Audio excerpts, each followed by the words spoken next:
नमस्कार। कक्षा 9 विषय गणित अध्याय 1 संख्या पद्धति। संख्या पद्धति में अब तक के हमने वीडियो जो देखे जिसमें परिभाषा, प्रश्नावली 1.1 और दूसरा जो था तीसरा जो वीडियो था वो हमारा था और परिभाषाओं का। आज जो हम पढ़ने वाले हैं वो है प्रश्नावली 1.2।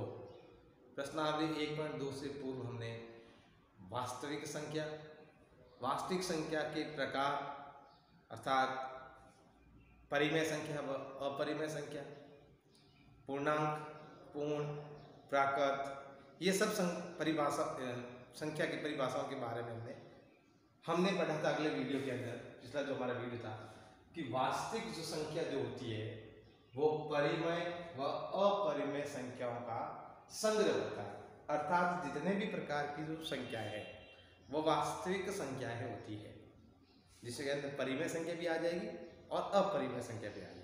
अपरिमेय संख्या के अंदर हमने पढ़ा था वे संख्या है जिसे p/q में व्यक्त नहीं किया जा सके, अर्थात एक तो जो रूट अभाज्य गुणनखंड के साथ में जिसका रूट होता है, अर्थात √2, √11, √13, ऐसी जो संख्याएं होती है वह सभी संख्याएं अपरिमेय संख्याएं कहलाती हैं।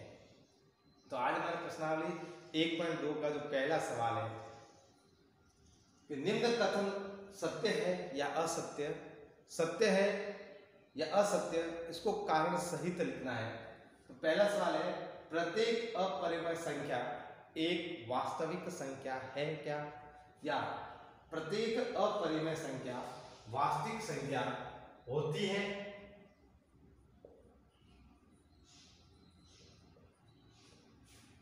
ये कह रहा है कि अपरिमेय संख्या जो है वो वास्तविक संख्या है या नहीं। तो उक्त जो कथन है हमारा ये जो है सत्य है, यह कथन सत्य है। अब हमने कहा ये कथन सत्य है क्योंकि हमने पढ़ा है कि वास्तविक संख्या का एक भाग क्या है, अपरिमेय, और एक भाग क्या है, परिमेय, अर्थात परिमेय तथा अपरिमेय का संग्रह तो वास्तविक संख्या होती है।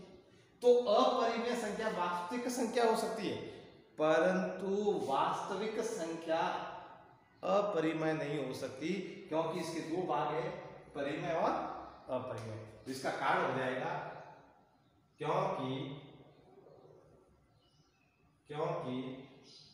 वास्तविक संख्या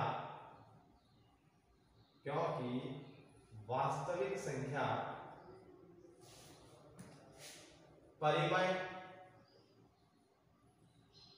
संख्या व अपरिमेय संख्याओं का संग्रह है, अर्थात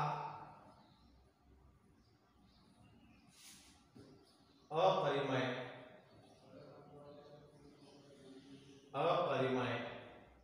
संख्या वास्तविक संख्या का एक भाग है, वास्तविक संख्या का एक भाग है।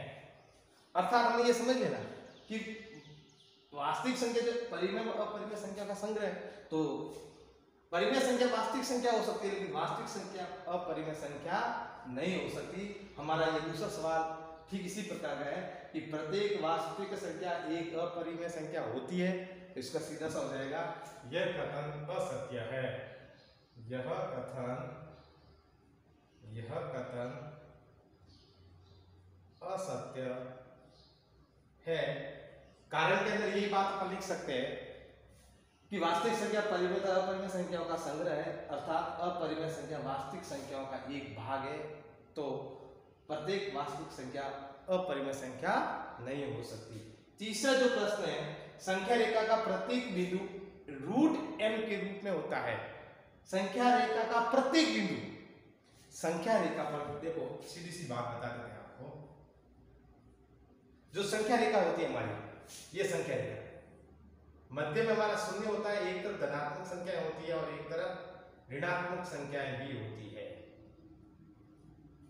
अब इसने कहा है m एक प्राकृत संख्या है।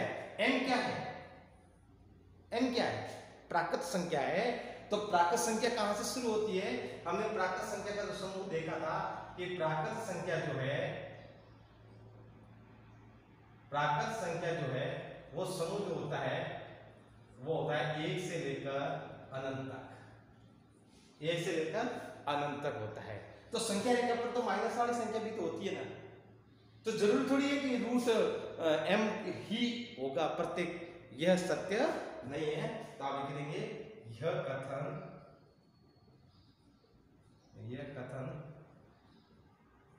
असत्य है, क्योंकि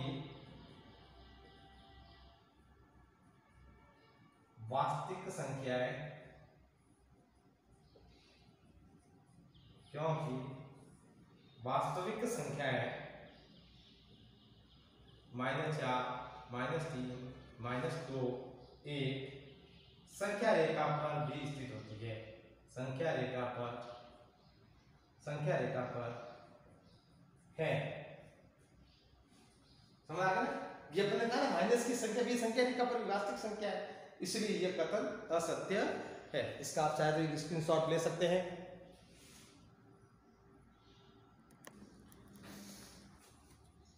दूसरा प्रश्न है, क्या सभी धनात्मक पूर्णांकों के वर्गमूल अपरिमेय होते हैं? यदि नहीं तो ऐसी संख्या के वर्गमूल उदाहरण सहित समझाइए। तो सीधी सी बात है, इसने क्या किया? सभी धनात्मक पूर्णांक किसे कहते हैं? वे सभी पूर्ण संख्याएं जिसके साथ में ऋणात्मक भी हो, अर्थात ऋणात्मक भी होती है और धनात्मक भी। इसने कहा है धनात्मक पूर्णांकों के वर्गमूल अपरिमेय होते हैं, सभी प्रकार के धनात्मक। यह बात असत्य है। यह बात क्या है? असत्य है। नहीं, सभी धनात्मक पूर्णांकों के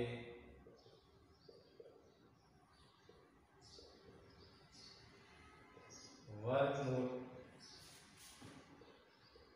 अपरिमेय संख्या नहीं होती है या नहीं होते हैं। अब इसने कहा है कि उदाहरण से समझाइए। तो देखिए, कोई भी संख्या को लेते हैं, जैसे √4 का जो वर्ग निकलेगा, वर्गमूल वो होगा 2। √9 इसका जो वर्गमूल निकलेगा वो निकलेगा 3। इसी प्रकार हम लेते हैं √16 उसका वर्गमूल निकलेगा 4। √25 इसका वर्गमूल निकलेगा 5। √36 इसका वर्गमूल निकलेगा 6। तो हम ये देख सकते हैं ये सब संख्या धनात्मक है और धनात्मक संख्याओं की जो वर्गमूल आ रहा है वो सभी परिमेय संख्याएं आ रही हैं। अर्थात ये कथन असत्य हो गया कि क्या सभी धनात्मक पूर्णांकों के वर्गमूल अपरिमेय होते हैं। इसके आगे अपना भी तीसरा प्रश्न और करेंगे। एक स्क्रीनशॉट ले लीजिए इसका।